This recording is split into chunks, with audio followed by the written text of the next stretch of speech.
Soy, como ha dicho Magda, soy el CEO y el responsable de seguridad de Auditech, ¿vale? Que es una startup que fundé ahora hace un par de años. Y bueno, como soy uno de los miembros de MAL, pues también me he animado a dar este pequeño webinar, ¿no? Eh, el formato del webinar y el tema del webinar vamos a tratar es un entorno de trabajo ciberseguro en esta situación que nos está afectando tanto a todos y en el que en el teletrabajo estamos teniendo todos estos problemas de que mucha gente no sabe muy bien cuál es la mejor forma de afrontar el teletrabajo de forma segura. Muchas empresas están siendo afectadas por ciberataques. Hay incluso hospitales y demás que están siendo afectados, ¿no? Entonces, la agenda que vamos a tener es, primero, la falta de previsión que se ha tenido y por qué está sucediendo todo esto. Luego vamos a dar una serie de tips y de consejos para el teletrabajador y lo mismo para las empresas, ¿vale? Al final del webinar podéis preguntar y creo que ya también podéis preguntar a través del chat y del apartado de preguntas y respuestas. Así que, bueno, vamos a ello, ¿vale? La falta de previsión, en algunas ocasiones he tenido la oportunidad de revisar y apoyar en el desarrollo de diferentes planes de continuidad de negocio, análisis de riesgos y obviamente esta situación que estamos viviendo hoy en día pues nunca se había tenido en cuenta en un escenario de este tipo de planes de continuidad de negocio, análisis de riesgo y de impacto de negocio, ¿no? Nunca se había previsto que toda una plantilla tuviera que trabajar desde casa y sí se había previsto que, por ejemplo, se tuvieran que desplazar a otro edificio u otra oficina, por ejemplo, por un incendio, pero en seguridad este tipo de cosas, de que todo el mundo esté trabajando en casa, pues tienen diferentes consecuencias, ¿no? Vamos a pasar a ver cuál sería el modelo más idílico en esta situación para las empresas y para, digamos, casi cualquier persona. El modelo más idílico es la arquitectura cloud, ¿no? En esta situación, porque es un entorno que está preparado para asumir la carga de trabajo que incluye las medidas de seguridad para el acceso de la información en esta situación, ¿no? Aunque por desgracia no es habitual encontrar este modelo porque sobre todo, no está del todo extendido. Sí que cada vez más empresas y freelance, sobre todo, esto también depende mucho de la dimensión de la persona que quiera adaptar el modelo cloud, pues se va extendiendo más, ¿no? Seguramente en los próximos meses, después de todo esto, pues veremos que se va extendiendo cada vez más, ¿no? Hay otros modelos también, como son la parte on-premise, que digamos que son que la información está alojada, digamos, in-house, en los propios equipos, en la propia empresa, y no está alojada en sistemas de información en la nube que sean accesibles desde fuera, ¿no? También el otro entorno que tenemos, que es el más habitual en las empresas, es que parte de los sistemas están on-premise y parte también están en cloud, ¿no? Entonces, digamos que se han quedado a la mitad del camino para esta transformación, ¿no? ¿Qué es lo que ha sucedido y por qué? Lo que ha sucedido sobre todo es que los teletrabajadores se han tenido que conectar a las empresas y los sistemas y estas empresas, pues obviamente han tenido que priorizar parte de la operatividad y producción frente a la seguridad, ¿no? Entonces, esto ha provocado un relajamiento de estas medidas, lo que ha conllevado a que el riesgo aumente, ¿no?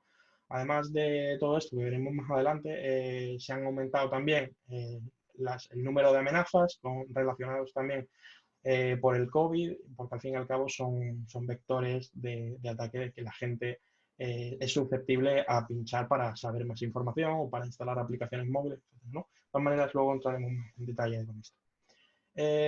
Entonces, la falta de previsión, una de las muestras de la falta de previsión es que no toda la información estaba digitalizada, ¿no? Por ejemplo, hay clientes como gestorías, despachos de abogados de notarías que suelen trabajar en papel y al trabajar con tanto papel, muchos de estos negocios no tienen todo digitalizado por el volumen de papel con el que tratan, ¿no? Eh, Sin ir más lejos, mucha gente todavía le lleva las facturas a las gestorías papel, en físico. Incluso llega una vez al mes o una vez antes de entregar el trimestre, todas las facturas de gastos a la gestoría, ¿no? Y por otro lado, también nos hemos encontrado, aunque parezca raro, hay empresas que no se disponen de equipos portátiles para todos los empleados y para que estos puedan trabajar, ¿no? Ahora mismo, pues una de las casuísticas que se ha dado es que hay carencia de equipos portátiles, ¿no? Se han empezado a pedir, pero son casi iguales de conseguir que mascarillas o guantes hace unas semanas, ¿no? Los tiempos de entrega son bastante largos y no hay stock en muchos distribuidores. De hecho, se han quedado sin stock. Por ejemplo, creo recordar que en uno de los distribuidores de PC Componentes y hubo una rotura de stock bastante importante, ¿no? Esto pues ha ocasionado que muchos de estos empleados terminen utilizando sus propios equipos domésticos y personales, ¿no? Lo cual vuelve a aumentar el riesgo al que las empresas no tengan controlada esa información, ¿no? Al no tener también, entrando ya en la parte de infraestructura, al no tener preparada la infraestructura, se ha aumentado mucho la exposición de servidores en Internet. No solo servidores de preproducción, que también hay bastantes servidores de preproducción. Sodan.io es una plataforma que hace un barrido de todo Internet y detecta, digamos, dispositivos conectados y expuestos a Internet. Entre ellos, pues bueno, en marzo, el 6 de marzo, se reportaban 3 millones de servidores RDP y 18 días más tarde, pues un 40% más, que son 4,2 millones aproximadamente. Los servidores RDP son bastante vulnerables y es una de las principales vías de entrada de ransomware, que es el malware que infecta y cifra los equipos. Entonces, no solamente estos servidores se han expuesto, sino también muchos de preproducción que no cumplen con las medidas de seguridad mínimas, ¿no?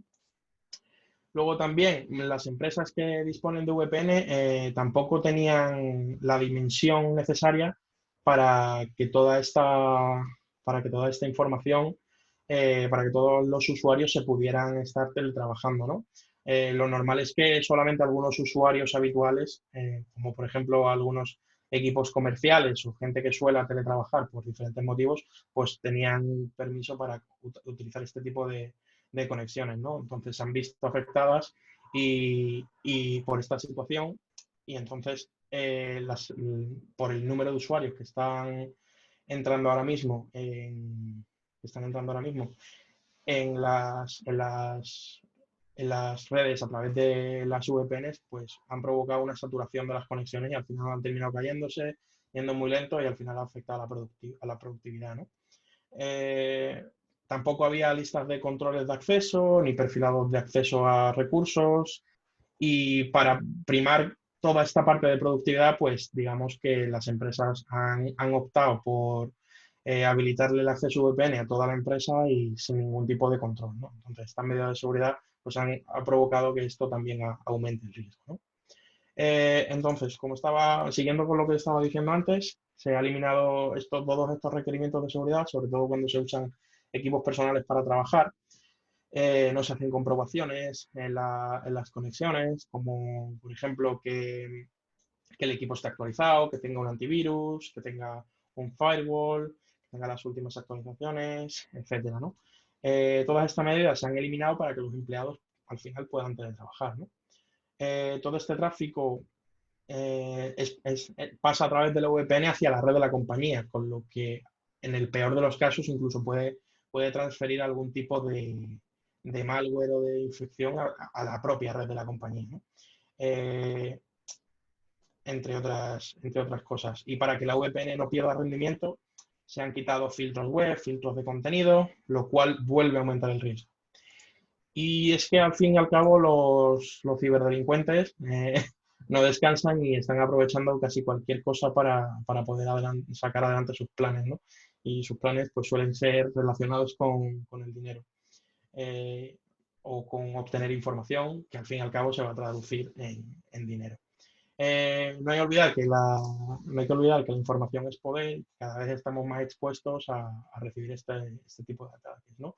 No solamente, independientemente del tamaño, si eres una empresa, si eres un freelance, la información es poder y hay veces que en Dark Web se venden vídeos incluso de una persona sentada trabajando y ya está, simplemente para que luego se utilicen en otros propósitos, ¿no? En las próximas, en estos días, sobre todo en marzo, también se detectaron se crearon más de 24.000 dominios relacionados con el coronavirus, ¿no? Con el COVID. Se han detectado campañas de phishing suplantando a la Organización Mundial de la Salud, al Ministerio de Sanidad, etcétera, con el objetivo de comprometer datos personales de los usuarios. Incluso se han recibido también ataques de denegación de servicio, de denegación a sistemas de salud y organismos públicos sanitarios de diferentes países. De hecho, bueno, hace poco creo que hubo un chico de 16 años que salió en las noticias que había hecho una intrusión en uno de los hospitales de aquí de España y había sacado información de pacientes, ¿no? Entre ellos, pues, un político conocido, no recuerdo ahora mismo cuál era. En estas pantallas que he puesto aquí podemos ver cómo la primera pues es básicamente una suplantación de información en la que da al país, en el que se está convirtiendo en una pandemia mundial y luego al final tenemos como un enlace, ¿no? Este enlace seguramente llevará algún virus o algún malware que termine por infectar tu equipo, por cifrarlo y pedirte un rescate para recuperar tus archivos, ¿no? A la derecha vemos dos capturas del mismo móvil, no es el mío, en el que vemos un dominio del coronavirus, una aplicación, ¿no? Te descargas la aplicación y resulta que al final es un malware que te ha cifrado el móvil, ¿no? Y te están amenazando que o pagas el rescate del móvil o finalmente van a enviar todos tus datos y demás, lo van a publicar por internet. Entonces, al fin y al cabo, por estadística, más de una y dos personas pues terminan cayendo y pagando este tipo de rescates, ¿no? Entrando sobre todo ya en los tips para el trabajador, aquí vemos bueno, una pequeña viñeta de que se está instalando información, no configurando, se está instalando Netflix para poder teletrabajar de forma correcta. ¿No? No hay que instalar Netflix ni otras aplicaciones para poder teletrabajar. Esto está más orientado a teletrabajadores de empresas en las que nos encontramos, pues bueno, que muchos de estos teletrabajadores pues no tienen conocimiento de las políticas de seguridad de la compañía, ¿no? Entonces, es importante conocerla y apoyar al equipo de responsables de ciberseguridad cuando se detecta alguna anomalía, ¿no? Preferiblemente se deben conocer personalmente a los responsables o conocer quién es la persona a la que hay que notificar en caso de que haya algún tipo de problema relacionado con ciberseguridad, ¿no? Aunque no trabajes en una compañía directamente, si eres freelance en este caso, pues es bueno definir nosotros mismos una política de seguridad para evitar pérdida de reputación, porque si trabajas con diferentes empresas, es posible que pueda ser susceptible a recibir un ciberataque y al final perder una reputación porque te cifren la información que te ha pasado el cliente, la información que te ha pasado el cliente que era confidencial se ha filtrado y ahora mismo está en internet, o directamente te cifran el trabajo en el que llevas trabajando, el proyecto en el que llevas trabajando 6 meses y a la hora de entregar pues te están pidiendo 6.000 euros, ¿no? Y al final pues termina siendo un problema, ¿no? Entonces, ¿cuáles son algunas de las cosas que podemos hacer para definir nuestra propia política, ¿no? En primer lugar, pues definir una serie de contraseñas seguras, ¿no? Entre ellas, pues, por ejemplo, asignar un mínimo de 10 caracteres alfanuméricos y con simbología extraña, un signo de exclamación, una interrogación, alguna comilla dentro de la propia contraseña.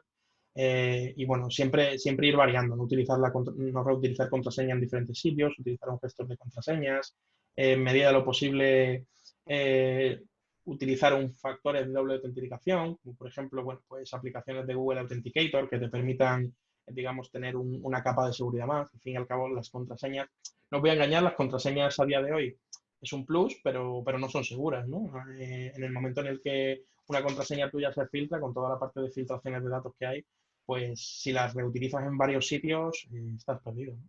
Tienes un riesgo bastante alto de que vuelvan a intentar acceder a otras de tus cuentas, ¿no? De hecho, bueno, hace un tiempo pues se filtraron unas contraseñas en una de los leaks que hubo hace años y hasta el día de hoy todavía recibo algún correo de que se están intentando conectar a mi cuenta, ¿no? Obviamente no de forma satisfactoria. Utilizar un email solo para el trabajo, porque mucha gente utiliza su email personal de Gmail para también comunicarse con sus clientes y demás. Es importante utilizar uno solo para el trabajo e intentar no registrarse con él en muchos sitios. Simplemente utilizarlo para el ámbito laboral. También es importante mantener, igual que las empresas, mantener una infraestructura y la documentación siempre en el cloud, en medida de lo posible. El cloud, ¿qué puede ser? Pues utilizar el Google Drive, utilizar OneDrive, utilizar Dropbox, etcétera, ¿no? ¿Por qué? Porque al fin y al cabo, toda la información que esté almacenada en este tipo de sitios va a estar más segura que si está en tu propio ordenador, ¿no? O en un USB o incluso en un disco, aunque yo creo que ya nadie utiliza discos. Eh, Tener siempre en el equipo de trabajo un anti-malware y un firewall siempre activo, intentar no craquear el software en medida de lo posible, no, en medida de lo posible, no craquearlo. Eh, y bueno, aunque sea este anti-malware y este firewall sea el propio de Windows o otro, es importante tenerlo activo, ¿no? Y siempre mantener el sistema actualizado lo máximo posible, ¿no? Tener siempre las actualizaciones automáticas, etc. Como os comentaba antes, priorizar la parte del almacenamiento cloud en vez del almacenamiento on-premise, que, bueno, básicamente tenerlo tú mismo en tu propio equipo. Y en la parte de conexión, no conectarnos a wifi gratuitos o si no tenemos internet en casa, conectarnos a la wifi del vecino o a la wifi del bar de abajo, aunque esté cerrado, no es bueno. En nuestra wifi cambiar la contraseña regularmente y utilizar un cifrado WPA2, PSK o similar, aportando toda la seguridad posible o la máxima seguridad posible en la parte del cifrado de la comunicación, ¿no? También esta es alguna cosa que me he encontrado, es que mucha gente, muchos freelance sobre todo, utilizan el móvil de trabajo y el móvil personal, es el mismo número, es el mismo dispositivo y todo, ¿no? Ahí tienen WhatsApp, ahí reciben las fotos de la familia, ahí reciben las fotos de los amigos, los memes, etcétera, ¿no? Y al final, pues en algún momento, si no se tiene sumo cuidado, pues terminas por instalar alguna aplicación que al final va a afectar a la parte del rendimiento, ¿no? Y de la seguridad. Entonces, luego también hay que tener gran preocupación con precaución, perdón, con los emails, redes sociales y todo lo que naveguemos en Internet. En correos, por ejemplo, es bueno revisar los remitentes, las firmas y cualquier problema que detectéis de formato. También si parece que el problema está, eh, digamos, que el correo que te han mandado está en un idioma un poco extraño o que no tienen, o que parece que está traducido con la antigua Google Translator, porque ahora mejora bastante, pues desconfiar de este tipo de emails, ¿no? Comprobar los enlaces sin pinchar en ellos, simplemente pasando la flecha del ratón por encima, nos daremos cuenta que a dónde lleva el enlace, ¿no? Sale una especie de pop-up en el que dice que te lleva a un lugar, ¿no? Nunca abrir un adjunto sospechoso, como pueda ser, te adjunto la factura 250 y no sabes de quién es y abres la factura. No abres la factura. Ni factura, ni deuda, ni nada, ¿no? También, no sé si alguno tendrá un primo o algún familiar que sea un príncipe nigeriano, pero normalmente nadie regala dinero. Yo creo que eso lo sabemos todos. Y bueno, tampoco responder a peticiones de datos personales sin que conozcas al remitente, ¿no? Hay mucha gente que en redes sociales pues acepta a todo el mundo y aunque tengan el perfil privado y al final resulta ser un problema porque llegan a tu información a través del perfil, ¿no? Si tienes que tener en cuenta que si al fin y al cabo es algo más improbable, pero si ponen en un compromiso la cuenta de uno de tus seguidores, pues puede llegar a tu información, ¿no? Volviendo a la parte de antes, que esto es muy similar a lo demás, hay que priorizar la red, almacenar la información en la red corporativa o en cloud y tenerla digitalizada, ¿no? Evitar los dispositivos USB, evitar que la información se quede en el smartphone y también evitar que se quede guardada en el propio equipo y trabajar sobre todo en medida de lo posible en la red, ¿no? Sí, hay una excepción que es con archivos grandes. Cuando tienes archivos de más de 1 giga, es bueno, lo normal para la productividad es descargarte el archivo, trabajar en él y cuando termines volverlo a subir, ¿no? Ahora mismo con las conexiones simétricas, bueno, pues es bastante liviano, ¿no? No tarda mucho. Y es que al final de todo lo que está fuera de la red corporativa no va a tener una copia de seguridad y va a ser bastante más complicado, ¿no? Ahora entrando ya más bien en los tips para empresas, pues nos vamos a encontrar una diapositiva similar a la anterior, y es que si la empresa no tiene una política de seguridad actualmente, pues es importante definirla. Definir una serie de puntos, tanto técnicos como administrativos, al nivel técnico que recaiga sobre el equipo que administre la parte de sistemas y la parte del dominio, plataformar los equipos para limitar la gestión y los permisos de administrador de los equipos de los usuarios y limitarlo únicamente a los permisos que requiera, digamos, el usuario para desempeñar su labor, ¿no? Únicamente instalar el software necesario para el desarrollo del trabajo, darle de alta al usuario en dominio, asignarle los permisos necesarios y ya está. El portátil de trabajo y el equipo de trabajo debería ser para trabajar, ¿no? Todos navegamos en Internet con el equipo de trabajo alguna vez, pero no es lo correcto. Y bueno, de todas maneras siempre tiene que haber más medidas de seguridad por detrás.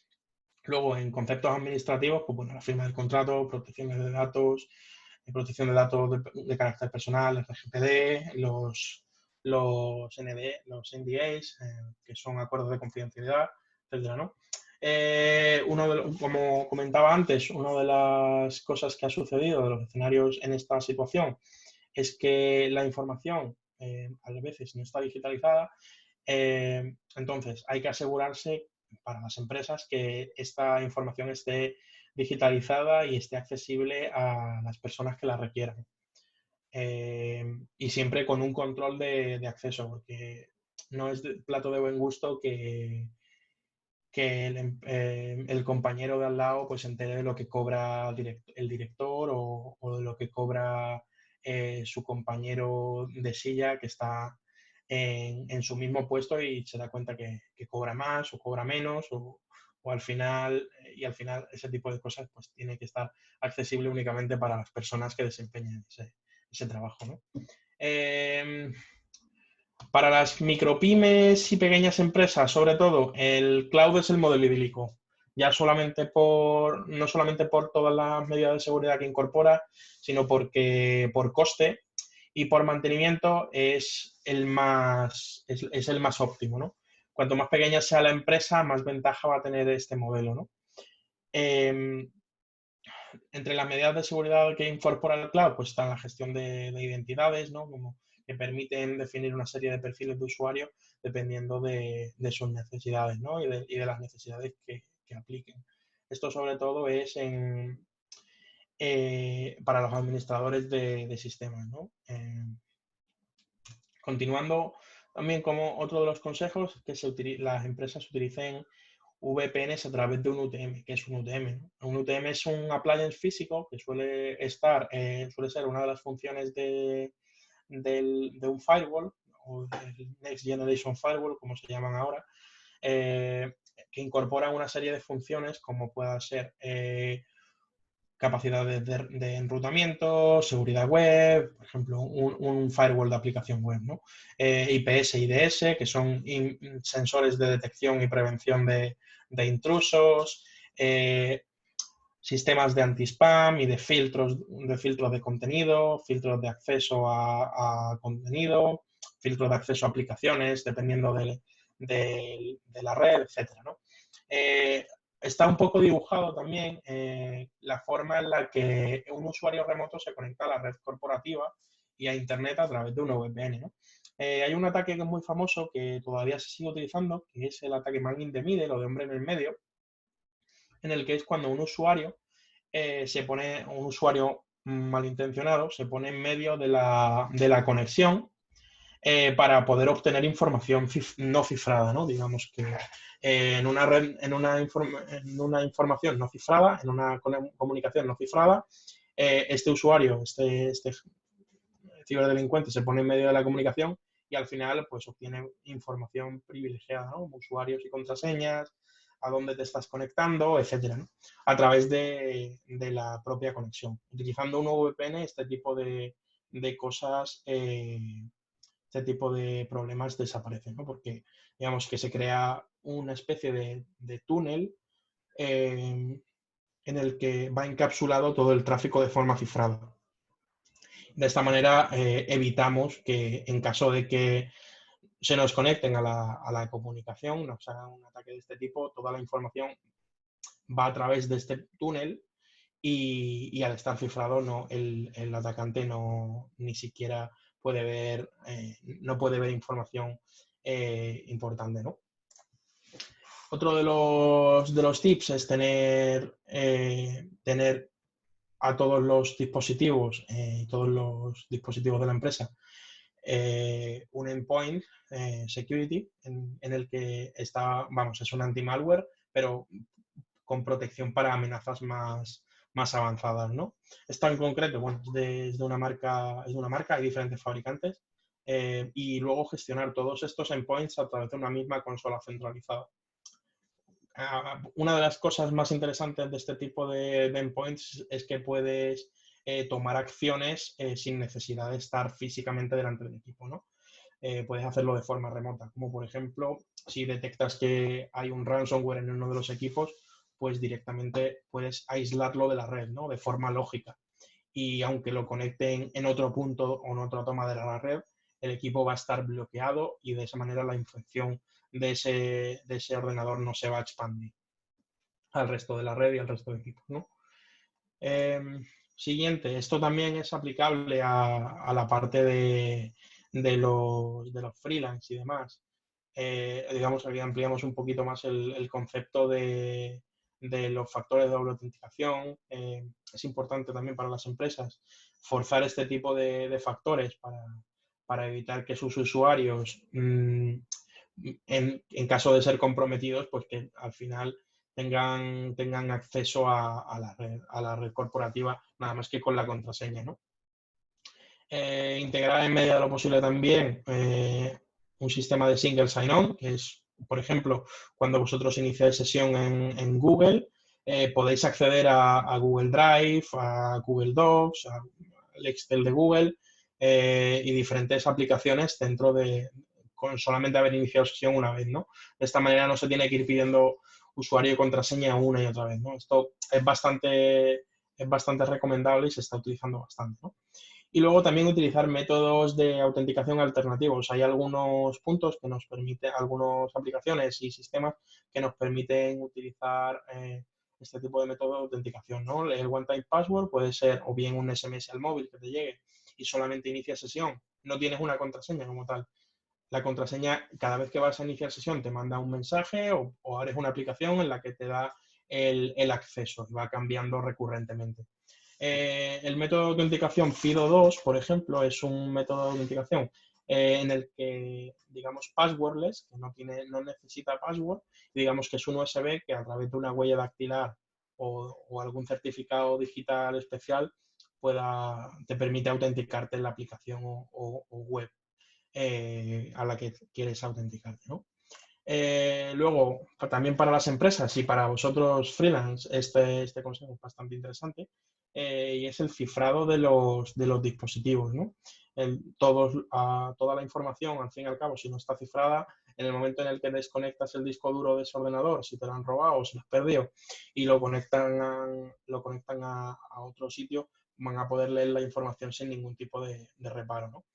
Entonces, si está cifrado, de esta manera evitamos que sea tan sencillo de romper ese cifrado, ¿no? de los datos. Entonces, habría que cifrar los portátiles, los discos duros de los portátiles, los smartphones, las tablets y todos los USB que se utilicen dentro de la empresa, ¿no?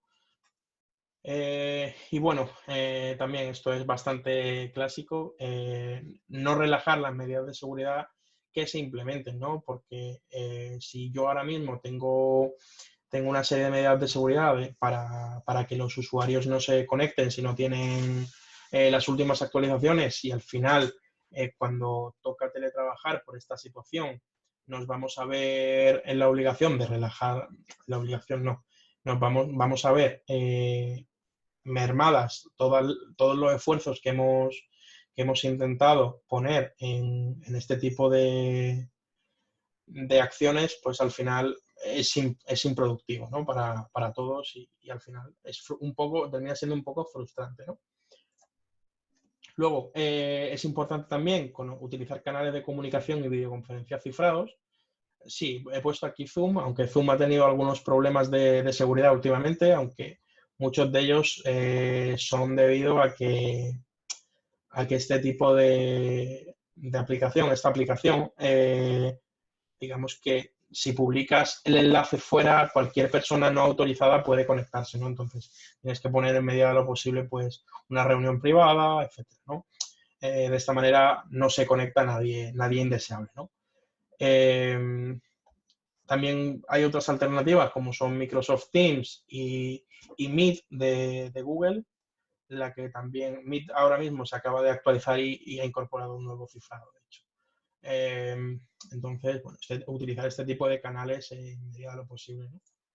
Y por último, esto es muy de gestión de riesgos, muy corporativo, eh, utilizar una serie de políticas y definir una serie de estrategias para cada uno de los puntos, ¿no? Pues entonces, en el personal, para definir la continuidad de negocio.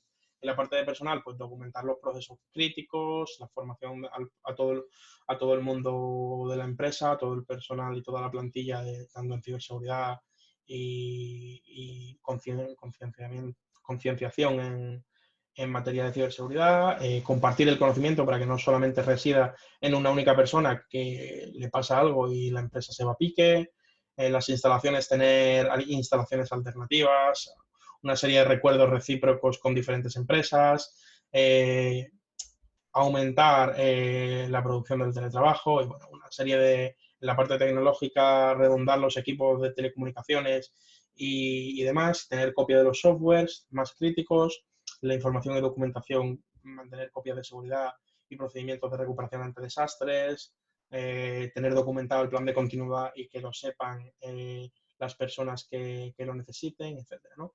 Y luego, con los proveedores más críticos, tener también un proveedor de respaldo para que en caso de que un proveedor falle puedan mantener la parte de negocio, mantener acuerdos con terceros y el almacenamiento de recursos más críticos en diferentes ubicaciones, ¿no?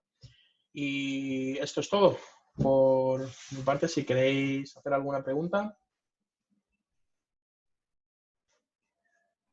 Sí, aprovechar ahora que lo tenéis aquí, si tenéis alguna pregunta más concreta sobre vuestra situación o algún caso concreto en los que os habéis visto preocupados o con dudas, aprovechar que lo tenéis aquí y os puede ayudar a contestar. Por aquí María dice que tiene una pregunta. Cuéntanos, María. ¿Qué opinas del cloud? Vale, eso es una pregunta un poco personal, pero iCloud personalmente no es de mi devoción, por la sencilla razón de que ha visto muchas filtraciones, digamos. Hay una serie de teorías de que iCloud, para respaldar correctamente la información, eh, hace una copia de seguridad en sus servidores y luego cuando tú, el usuario, borra esa información, termina por no borrarse de los servidores de iCloud y bueno, este tipo de cosas, ¿por qué se sabe? Porque muchos famosos se han filtrado fotos embarazosas en algunos momentos y este tipo de información, ellos afirman y se reafirman en que en que han borrado esas fotografías y al final te das cuenta que no, o que bien el hacker ha podido acceder a cierta información que se supone que estaba borrada, ¿no? Personalmente no es mala opción como almacenamiento, pero tener cuidado con lo que se sube, con lo que se sube ahí. Hay opciones más interesantes, como puedan ser OneDrive, Dropbox, Google Drive, etcétera, ¿no?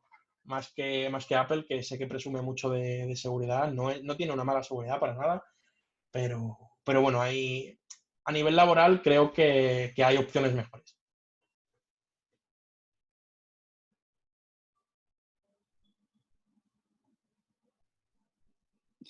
Por aquí también pregunta Desiree, ¿qué antivirus puedes usar para Mac?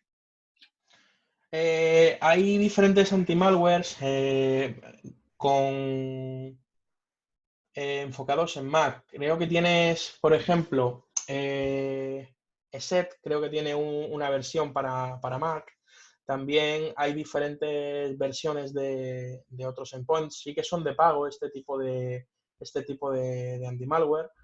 Y bueno, al fin y al cabo habrá que comprarlo como todo en esta vida. Y personalmente, una recomendación que te hago, ese no es una mala marca, no es un mal fabricante, no es un mal vendedor.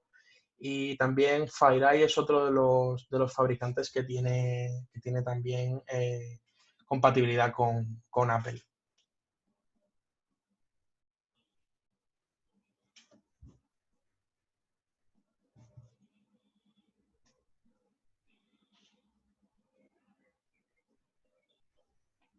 Encriptado de archivos se puede hacer con la vista previa para PDFs.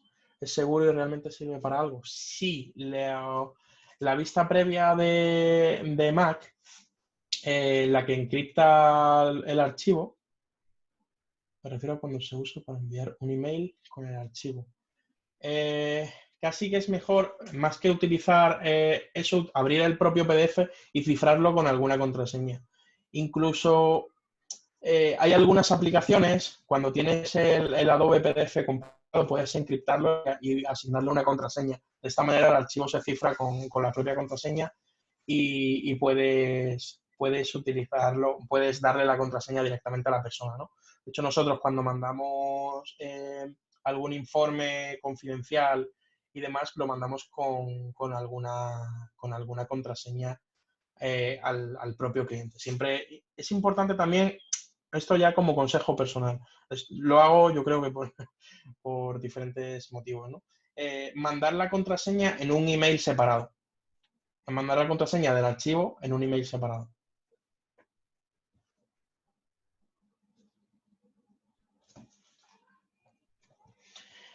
Bueno, hay diferentes aplicaciones. Google Authenticator tiene un problema y es que no sincroniza todos los códigos en cloud. Es decir, cuando cambias de dispositivo móvil, tienes que volver tienes que volver a poner a escanear todos los códigos. Desactivar el código, el factor de doble autenticación y volver a activarlo con el nuevo móvil. Es un poco engorroso. Tienes también otras alternativas como puedan ser Outfy, creo que se llama, o Authentifi o algo así, que es una aplicación similar, pero que tiene la capacidad de sincronizar todos estos códigos en cloud.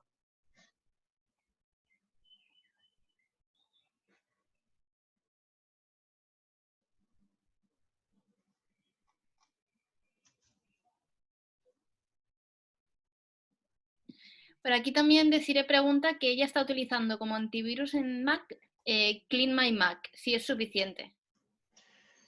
No conozco Clean My Mac, pero por el nombre diría que es una aplicación más que nada, en vez de detección y prevención, es una aplicación que al fin y al cabo lo que va a hacer es limpiarte una vez ya se ha infectado el equipo. Es mucho mejor prevenir que curar, al fin y al cabo.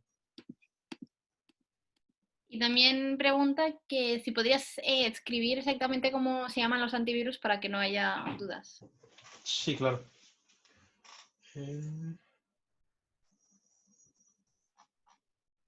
Lo dejo en la propia respuesta. No la encuentro ahora mismo la respuesta de los antivirus. Un segundo, abro el chat.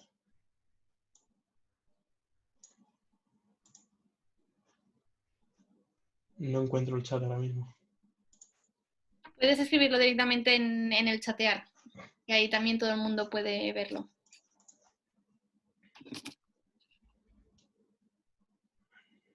Es que no estoy viendo el chatear ahora mismo.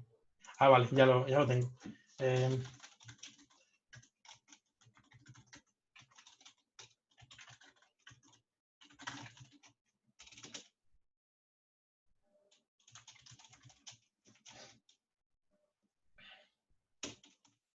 Ese tipo de... ahí están los nombres de los antimalware. Otro de ellos es... Cuando lo envías, mira que hay una opción que pone todos los panelistas y participantes. Así puedes, cuando escribes tú, Vale. lo ven todo. Vale, voy a añadir también uno más por si os... Creo que ya está. Que ya...